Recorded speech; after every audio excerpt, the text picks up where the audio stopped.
Hi friends, welcome back to my channel, and I want to talk about all of the things that I read in May. So I actually did a mid-month wrap-up that I will link down below, so you can check out my in-depth thoughts for the books that I read during that. So in that video I talk about My Darling Duke, which I gave 4 out of 5 stars. I talk about Until You, which I gave 4 out of 5 stars. Bully, which I gave 2 stars. The Unseen, which I gave 2 stars. Rival, which I gave 3 stars, Falling Away, which I gave 4 stars, and Falls Boys, which I also gave 4 stars. I talk about Jane Doe, which I gave 4 stars, Ruthless Creatures, 3 stars, Throttled, 2 stars, Forget Me Not, 2 stars, Little Dancer, 3 stars, What He Doesn't Know, 2 stars, Blood on the Tracks, Volume 1 and 2, 5 and 4 stars respectively, Aijin, Demi-Human, Volume 1, 3 stars, Sankura, Volume 1, 3 stars, Creature, Volume 1, 3 stars, Flowers of Evil, Volume 1, 4 stars, Parasite, Volume 1 and 2, 4 stars. So the first book that I have to talk to you about is Witching Moon. This is a sapphic story between a witch who is known as like a dud, I think they call her, which basically just means that she is from a witch family, but she doesn't really have any super strong powers. And one day she is performing a blessing ritual, and she ends up summoning the moon goddess. The moon goddess is being hunted to be sacrificed to gain immortality for this group of witches. I gave this 4 out of 5 stars. I really liked this. I think it was like a little more plot than I would have liked, but overall it was very cute, and it was very, very heavy witch. So if you are really looking for a witch story, there's a lot of like rituals in here. There's a lot of talk about magic and power and all of that. It's a great book if that's what you're looking for. I then read Cult, which is part of an anthology collection by one horror author.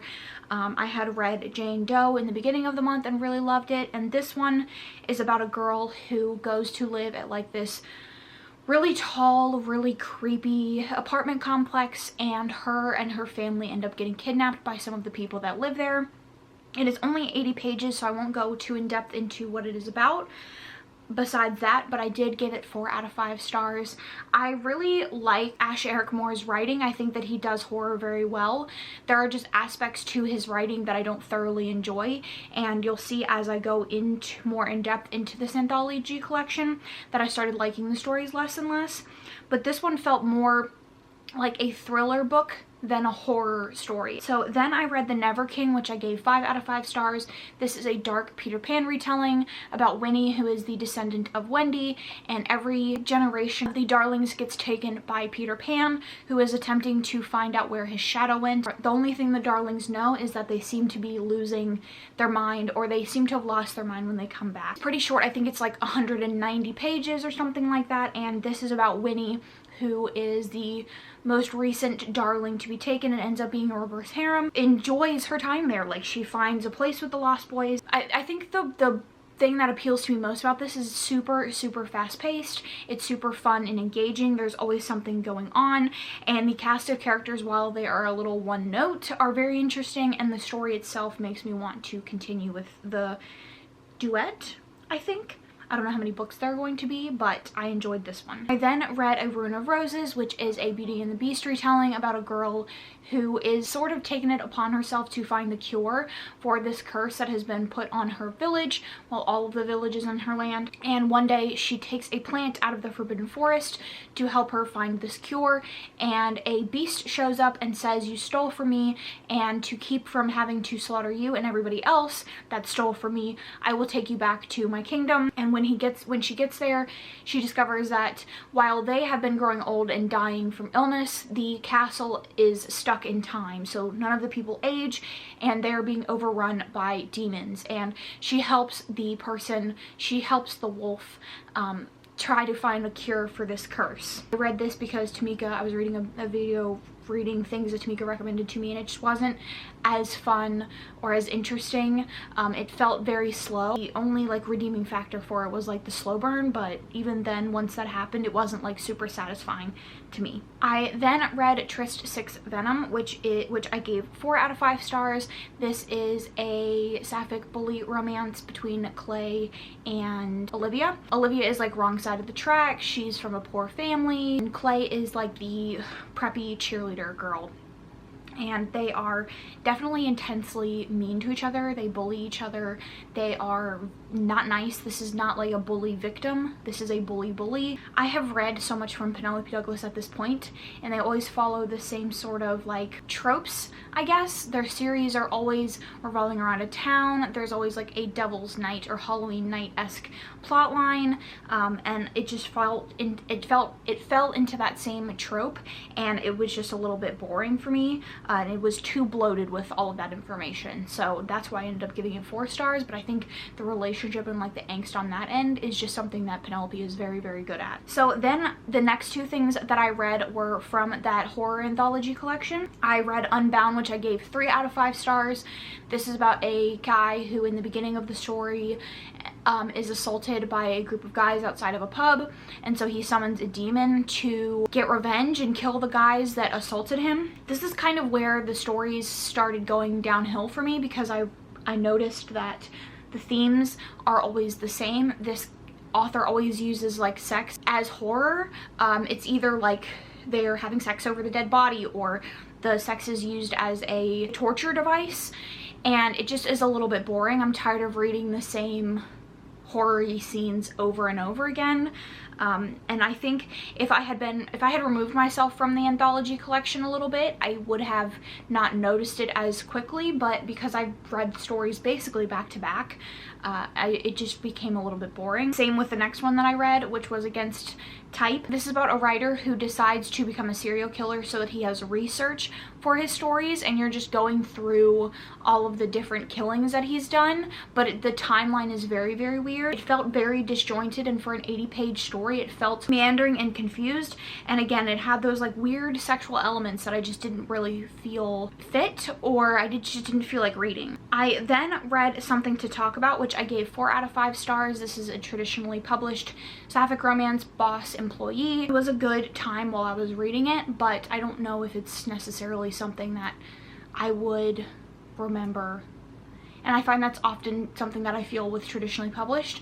It lacks that like heart and grit that I want for my stories, and they're very linear, and it's not really my style. So then I read volume 1 and 2 of Shortcake. This is a manga series about a girl who decides that she wants to live in this boarding house while she is at high school, and there are a cast of characters that live in this boarding house. All of them are around her age, and she seemingly has a love triangle with 2 of the guys that live there. I gave the first volume 3 stars. I gave the second volume 4 stars. It is pretty cute and fluffy, but the story doesn't really seem to have that much substance, so it would definitely be one of those that I pick up whenever I'm in the mood for something cute. So I then read Splatterfest, which I gave 3 out of 5 stars.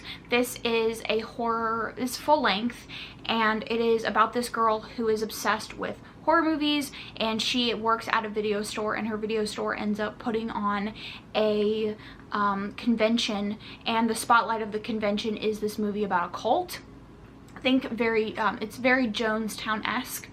And the site of the convention ends up being the place where this cult committed mass suicide, and the main character is one of the people working the convention, and then people start dying, and she is really the only person that is like suspicious about why people are dying, and you're getting points of view of the people dying but also her as well, working the convention, and the killer seems to know a lot about the people that he's killing off. It's like the celebrities, the people that have been in previous horror movies or that are well known, and I enjoyed this, but I felt like it meandered in a lot of places, especially when it came to the convention. There was what I felt like was a lot of unnecessary detail, and sometimes I find this with books that are very slasher movie-esque, like they're slasher movies but in books. The things that in a slasher movie feel like they're just kind of building the world and making it not so one-dimensional,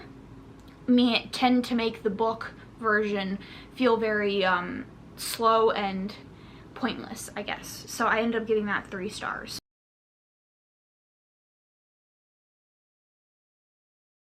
Then I read Dig by A.S. King. This is a YA surrealism story about this family of potato farmers, and you're following 5 people, and they're all connected to this older couple called the Hemmings, and you're following their points of view, and there seems to be very weird, the writing is very weird, like their names are very weird, like the shoveler, can I help you, the freak, that sort of thing, and they all connect back to the Hemmings in some way. I gave this 3 stars. I don't tend to like stories about families. I don't really find them all that interesting, and despite adding very weird characteristics into the story, this was not particularly interesting to me. The first half, I was wondering what the point was, and then the second half, just, again, what's the point? And I don't know. And then the last thing that I read was Ensnared. I gave this 3 out of 5 stars. I actually just finished this last night. So we open up the book from the hero's point of view, and he is like a spider humanoid creature, and he discovers this pit where it seems like someone or something has crashed, and he opens a pod and the heroine pops out, and so he takes her back to his den, and he like nurses her back to health, and he teaches her how to hunt and how to survive. I liked this. I liked the romantic component of this. I think that the hero is incredibly sweet and very caring, and I think that they worked very well together. They had believable backgrounds that made their relationship make sense. The issue that I had was the world surrounding it, or rather the plot surrounding it. So I didn't really care about this like rebellion aspect of him trying to rebel against the queen of his hive. I didn't really find it all that interesting. This is very slow burn, and I wish we had spent more time with the couple, because there are several chapters where we are switching to the hero's point of view, and he goes down into his people's like living quarters, and I just didn't find myself caring all that much about that aspect of the story. So those are all of the things that I read in the last half of May. Let me know down in the comments your favorite read of the month.